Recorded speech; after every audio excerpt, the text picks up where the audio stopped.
Bom dia, meu nome é Michelle Van Loo. Minha profissão é voor de onderwijs. Ik studeer geschiedenis en culturele antropologie. En dan me interessa também vooral.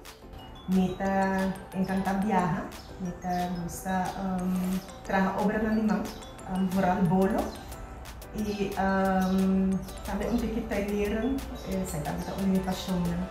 De mi viajamento na topa vários caminhos, certo produto não que é típico de lugar.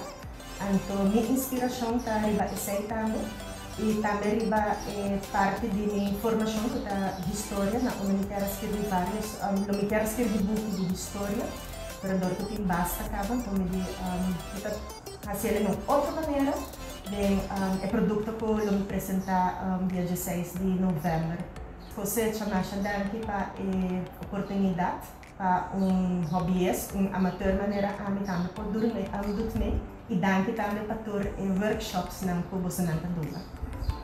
Abo que também tem talento, seguro vai ter talento escondido, não tem escondido para nenhum gente, toma durf, toma iniciativa, next time que tem campanha de cosecha doet mee.